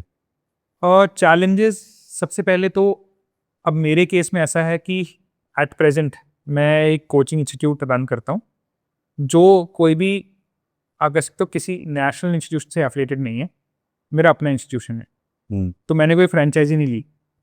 तो सबसे पहला चैलेंज तो आपको यही आता है कि जो फ्रैंचाइज़ीज़ हैं, उनके बहुत बड़े बजट हैं। वो टीवी पे भी ऐड करते हैं, हर जगह ऐड करते हैं, तो शायद आप कई बार उनसे उस लेवल पे कम्पीट नहीं कर पाते। पर मेरे को लगा कि अगर हम क्वालिटी डिलीवर करेंगे, तो वो चीज़ को हम ओवरकम कर लेंगे और इनफैक्ट हमने ये ओवरकम किया। हम अगर अपने शहर की बात करें, अपनी सिटी की बात करें, तो हमने बहुत अच्छे रिज़ल्ट्स दिए हैं और उसी का इम्पैक्ट है कि ईयर ऑन ईयर हम ग्रो कर रहे हैं, हम बच्चों में ग्रो कर रहे हैं। बच्चों के अच्छा, नंबर से इम्पोर्टेंट हमारे लिए रिज़ल्ट्स है, रिज़ल्ट्स में ग्रो कर रहे हैं। अगर 1 साल मैंने 50 लोगों का कोई रिज़ल्ट लाया है, तो अगले साल वो 50 का 55 या 60 ही हुआ है, वो 45 या 40 नहीं हुआ। जो आपने सर इस जर्नी को स्टार्ट किया, अभी आप लोग स्टूडेंट्स की हेल्प करते हैं, उनको उनकी अचीवमेंट अचीव करने के लिए। तो सर अगर किसी ने आपको इस चीज़ के लिए अप्रोच करना हो, तो वो कहाँ करे? तो मेरा अपना सेटअप जो है वो जालंधर सिटी में ही है। जालंधर सिटी में हम लोग एप्टी गाइड इंस्टीट्यूट के नाम से एक इंस्टीट्यूट रन करते हैं, जो छोटी बारादरी में है। राइट। तो वहाँ पे मेरे इंस्टीट्यूट में कोई भी मुझे मिल सकता है। उसके अलावा हम लोग ऑनलाइन भी अवेलेबल हैं। ऑनलाइन में मैं आपको कॉन्टैक्ट डिटेल्स अपने शेयर कर दूँगा। उसके ऊपर बच्चे मेरे से या पेरेंट्स उनके कोऑर्डिनेट कर सकते हैं या फिर हम वर्चुअल मीटिंग्स भी करते हैं थ्रू ज़ूम, क्योंकि हम लोग सिर्फ ऐसा नहीं कि हम सिर्फ जालंधर में ही कैटर कर रहे हैं, क्योंकि हमारी क्लासेस हाइब्रिड है। अब हाइब्रिड में हम ऑफलाइन ऑनलाइन दोनों चीज़ें करते हैं। तो ऑनलाइन में मेरे पास बच्चे बहुत दूर-दूर से, अगर पंजाब में ही बात करें तो पठानकोट से, दसूहा से, मुकेरियाँ से, फगवाड़ा से, बहुत सारी जगह से कोऑर्डिनेट करते हैं, हमारे साथ इन टच होते हैं। मेरे पास अगर मैं वैसे बात करूँ तो इंडिया में मेरे पास बैंगलोर से, दिल्ली से, मुंबई से, बहुत जगह से बच्चे हैं जो मेरे साथ जुड़े हुए हैं, पढ़ रहे हैं। और अगर मैं बात करूँ स्टडी अब्रॉड के जर्नी के लिए भी, तो उसमें भी मेरे पास, मैं कहूँगा जालंधर से इतना बच्चा है, कम से कम उतना ही बच्चा मेरे पास बाहर से भी है, जो कहीं न कहीं किसी और सिटी से कोई रेफ़रेंस से मेरे तक पहुँचा है। तो वो ऑनलाइन वर्चुअल मीटिंग्स के थ्रू ही हमसे कनेक्ट हुए हैं। तो सर जैसे आपने बताया करियर काउंसलिंग, सर इसका प्रोसेस क्या है? ओके, और इसकी कितनी इम्पोर्टेंस है? राइट। तो आज की डेट में करियर काउंसलिंग मुझे लगता है बहुत इम्पोर्टेंट है, क्योंकि आज से अगर आप बहुत पुरानी हमारे पेरेंट्स के टाइम की बात करो, तो बहुत लिमिटेड करियर्स थे कि डॉक्टर बने, इंजीनियर बने, सीए बने। लेकिन आज करियर्स बढ़ते जा रहे हैं। बहुत सारे नई-नई करियर्स इंट्रोड्यूस हो रहे हैं। 10 साल पहले जो करियर्स नहीं थे, आज वो करियर्स इंट्रोड्यूस हो गए हैं। तो इसलिए बहुत ज़रूरी है ये जानना कि हम उस तरह से अडैप्ट करें अपने आप को कि जो करियर्स आगे जाके रेलेवेंट होंगे, क्योंकि आप देख रहे हैं जितना लेआउट्स हो रहा है आजकल एआई के कारण या अदर रीज़न से, वो इसी कारण है कि शायद वो स्किल सेट मैच नहीं है। तो बहुत ज़रूरी है ये जानना कि कौन से करियर्स इन डिमांड होंगे और ये भी जानना कि जब आप अपना करियर चूज़ करें, तो आपका एप्टीट्यूड, आपका इंटरेस्ट और आपका नॉलेज उस करियर से मैच करता हो। जब ये तीनों चीज़ें मैच होती हैं, तो आप एक अच्छा करियर चूज़ करते हैं और उसमें आगे जाके अच्छा काम करते हैं। लेकिन ये करियर काउंसलिंग के लिए बहुत इंपॉर्टेंट है कि इसको साइंटिफिक तरीके से किया जाए। तो हम लोग क्या करते हैं इसके अंदर, हम लोग एक साइकोमेट्रिक टेस्ट के थ्रू एनालाइज़ करते हैं कि बच्चे के कौन से एरियाज़ अच्छे हैं और कौन से एरियाज़ वीक हैं। और जो अच्छे एरियाज़ हैं, उनसे कौन-सा करियर बन सकता है और उसी बेसिस पे लोगों को हम रिकमेंड करते हैं कि ये करियर अच्छे हो सकते हैं और उस डायरेक्शन में कैसे जाना है, उसका पूरा पाथवे भी हम बना के देते हैं। ओके। तो जब आप पाथवे बनाते हैं, तो क्या उसको आप ऑप्शंस भी देते हैं कि उसको कौन-कौन से करियर चूज़ करना चाहिए? Definitely, definitely. ऐसा नहीं कि हम एक ही ऑप्शन पे स्टिक करते हैं। जब हम एक करियर काउंसलिंग करते हैं थ्रू साइकोमेट्रिक टेस्ट, उसके बाद काउंसलिंग में हम मल्टीपल ऑप्शंस बताते हैं कि इसमें इतना परसेंटेज स्कोर मैच है, तो मतलब ये इसमें बहुत अच्छा करेगा, इसमें भी अच्छा करेगा, इसमें शायद अच्छा नहीं करेगा। तो अगर कोई बहुत अच्छा करने वाले 2-3 करियर हैं, उनके पाथवेज़ क्या हैं, वो हम बताते हैं कि दिस इज़ हाउ ये सब्जेक्ट आपको 11th में लेने हैं, ये सब्जेक्ट आपको ग्रेजुएशन में लेने हैं, आगे जाके मास्टर्स इसमें करनी है, अगर मास्टर्स करने की ज़रूरत पड़े तो इसमें मास्टर्स करनी है, ताकि उस करियर में आप पहुंच पाएँ।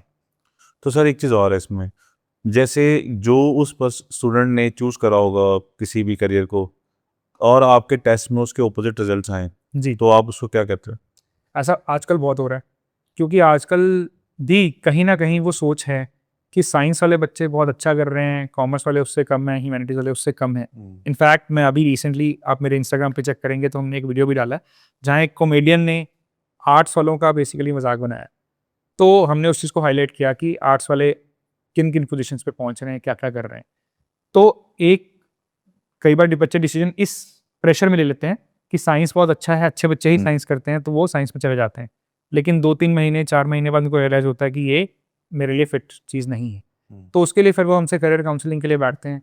हम लोग आइडेंटिफ़ाई करते हैं कि ये एरियाज़ हैं और टचवुड एक बहुत अच्छा प्रोविज़न सीबीएसई ने दिया है एक न्यू एजुकेशन पॉलिसी के अंडर कि आजकल बच्चे ऐसा ज़रूरी नहीं है कि साइंस, कॉमर्स या ह्यूमैनिटीज़ में ही जाएँ। तो बच्चों को ये बहुत अच्छा ऑप्शन है कि वो मिक्स एंड मैच कर सकते हैं। वो 2 सब्जेक्ट साइंस से ले लें, 1 सब्जेक्ट कॉमर्स से ले लें, 1 सब्जेक्ट ह्यूमैनिटीज़ से ले लें। तो अगर ऐसा लगता है तो वो कोई सब्जेक्ट छोड़ के कोई नया सब्जेक्ट ले सकते हैं। फॉर एग्ज़ाम्पल मेरे पास अभी एक रिसेंटली साइंस के एक स्टूडेंट ने किसी स्कूल में जलंधर के, साइंस के एक स्टूडेंट ने अभी 2 महीने बाद अभी आपका सेशन अप्रैल में स्टार्ट होता है, तो अभी 2-3 महीने हो गए हैं, तो 2-3 महीने बाद उन्होंने अपना करियर को शिफ्ट किया, अपनी स्ट्रीम को शिफ्ट किया ओके। और बड़ा स्मूथली शिफ्ट कर लिया क्योंकि अर्ली ऑन एनालाइज़ कर लिया। ऐसे ही मेरा एक बच्चा और है, सिंगापुर में है, तो वो आईबी बोर्ड में पढ़ाई कर रहा है वहाँ पे। तो उन्होंने जो सब्जेक्ट्स लिए थे, उसमें भी हमने आइडेंटिफ़ाई किया कि वो फिज़िक्स पढ़ रहा है, वो उसके लिए इर्रेलेवेंट है। पहली बात जिस करियर में वो जाना चाहता है, उसके लिए इर्रेलेवेंट है और दूसरा उसको ज़्यादा इंटरेस्ट भी नहीं है। हुँ। तो उसको हमने वो सब्जेक्ट ड्रॉप करने को बोला, उसकी जगह पे हमने इकोनॉमिक्स उसको ऐड करवाया क्योंकि उस तरफ वो जाना चाहता है। तो ये बहुत इंपॉर्टेंट है कि मिड में अगर करियर चेंज करना पड़े, तो आप कर सकें। तो सर आपने हमारे साथ बहुत सारी इनसाइटफुल स्टोरीज़ और बहुत सारी इनसाइटफुल नॉलेज को हमारे साथ शेयर किया है। उसके लिए मैं आपका सबसे पहले तो धन्यवाद करना चाहूँगा और साथ-साथ आपका मैं धन्यवाद करना इसलिए भी चाहूँगा कि आपने हमें चूज़ किया। हमारे साथ इस माध्यम से आपने हमारे व्यूअर्स के साथ अपनी सारी नॉलेज शेयर करी और अगर आप अभी तक हमारे साथ बने हुए हैं तो आपका भी बहुत-बहुत धन्यवाद। आपने भी बहुत सारी नॉलेज यहाँ से ग्रैब करी है और चाहे आप स्टूडेंट हैं, चाहे पेरेंट्स हैं, चाहे आप पेरेंट्स बनने वाले हैं, तो ये आपकी लाइफ में आपको कहीं न कहीं बहुत हेल्प करेगी और उसके लिए भी आपको बहुत-बहुत धन्यवाद। और अगर आपको ये वीडियो पसंद आई हो, तो इस वीडियो को लाइक करना बिल्कुल भी मत भूलिएगा, सब्सक्राइब करके रखिएगा ताकि आप अगले माइंड को बहुत जल्द मिलें। और मैं था वरुण, तब तक के लिए शुक्रिया, धन्यवाद, जय हिंद।